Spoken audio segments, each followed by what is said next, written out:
चली एगो भैया कहानी सुनल जाव। सूरजपुर गांव के बीचों बीच बागमती नदी के किनारे एगो पुरान बड़का बरगद के पेड़ रहल। ई पेड़ साधारण ना रहल, बल्कि एकरा के लोग जादुई बरगद के पेड़ कहे लोग। ई पेड़ से पुराना बड़का बड़का गो बात सब जानत रहे। औ ओक पात पात पर हर मौसम के निशान रहल। पेड़ बहुत ही खास रहे, सबसे खास।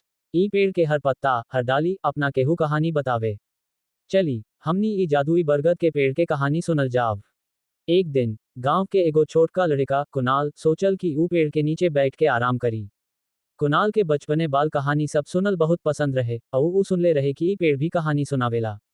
ऊ धीरे धीरे पेड़ के पास गइल और ओकर छांव में बैठ गइल। कुणाल के लागल कि जैसन ऊ पेड़ ओकरा से बात करे चाहता। मगर कुणाल के बहुत आश्चर्यजनक ना लागल, काहे कि ऊ पेड़ के बारे में सब कुछ जानत रहे। पेड़ कहलिस, आज तोहे एगो कहानी सुनावत बानी। कुणाल हैरान रहे, बाकिर ऊ ध्यान से सुने लागल। पेड़ कहलिस, बहुत साल पहले ई गांव में एगो राजा रहत रहलन। राजा सूरजमान। ऊ एगो बहादुर और दयालु राजा रहले। बाकिर ओकर जीवन में एगो कमी रहे। ओकरा पास कोनो वारिस ना रहल। बहुत प्रयत्न कयला के बाद भी बाल बच्चा ना भेलन। राजा सूरजमान बहुत पूजा पाठ कैले, ध्यान लगैले, बाकिर ओकरा घरे संतान ना भइल। एक दिन ऊ ई जादुई पेड़ के पास आके अपन मन्नत मांगलन। ऊ कहल, हे जादुई पेड़, अगर तू हमरा एगो संतान दे देब त हम तोहार के लेल भी कुछो करब। पेड़ राजा के मन्नत सुनलक और ओकरा एगो जादुई बीज देहलस। ई बीज के अपना महल के बगिया में बोअ, पेड़ कहलस। जब ई बीज उग जाई तब तोहरा के एगो संतान मिली। राजा पेड़ के बात मानल और बीज के बोअ देहलस। कुछ दिन बाद ऊ बीज से एगो सुंदर फूल निकलल। और कुछ ही समय में रानी के एगो सुंदर बेटा भी भइल। राजा और रानी के जीवन खुशी से भर गइल। कुणाल बहुत उत्सुकता से कहानी सुनत रहल। ऊ पेड़ से पूछलिस, फिर का भइल जादुई पेड़। पेड़ कहलिस, अब तोहे थोड़ा इंतजार करे के पड़ी कुणाल।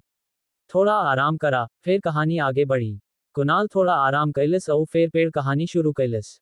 राजा और रानी अपन बेटा के बहुत प्यार दुलार करे। उनकर नाम वीरमान रखलन। वीर बहुत शक्तिशाली और बुद्धिमान रहल। बाकिर जैसे जैसे ऊ बड़ा होत गइल, ओकर अंदर एगो रहस्य भी पलत रहल।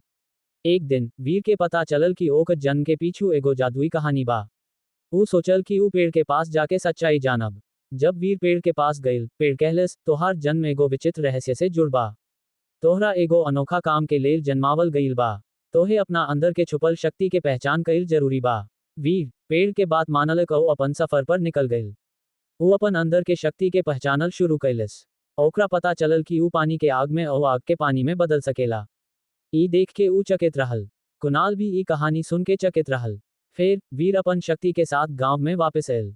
ऊ देखलक कि गांव में एगो बड़का समस्या बा। गांव में एगो विचित्र रोग फैल रहल बा। लोग बीमार हो रहल बा और कोनो इलाज ना मिल रहल बा।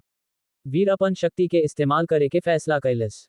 ऊ अपन पानी और आग के शक्ति आ कुछ जड़ी बूटी से सम्मिश्रण से एगो जादुई दवा बनवलस। ऊ दवा के लोग में बहुत सा असरदार रहल और धीरे धीरे सब लोग ठीक होखे लागल। वीर के शक्ति और ओकर सद्भावना से गांव वालन के बड़का राहत मिलल। बाकिर एगो और बड़का परीक्षा ओकरा राह में रहल। गांव के पास एगो बहुत बदमाश आदमी रहल जेकर राक्षस जैसन व्यवहार रहे, जे लोग के परेशान करत रहल। वीर सोचल कि अब ऊ राक्षस से जरूर मुकाबला करे के पड़ी। कुणाल अब बिल्कुल शांत ना बैठ पावत रहे। ऊ पेड़ से पूछलिस कि ऊ राक्षस से कैसे लड़े सकल जाए। वीर अपन शक्ति के इस्तेमाल कैलिस और राक्षस के हरावे के योजना बनवलिस। बहुत समझौला के बाद जब वो राक्षस ना माल तब वीर गांव वालन से सहयोग मांगलन। तब गांव वाला के साथे और आपन अलौकिक शक्ति से राक्षस के मार के ढेर कर देहलन। वीर अपन अकलमंदी और गांव के लोग के शक्ति से राक्षस के हरावलस और ओका आतंक से संव के मुक्त कैलन।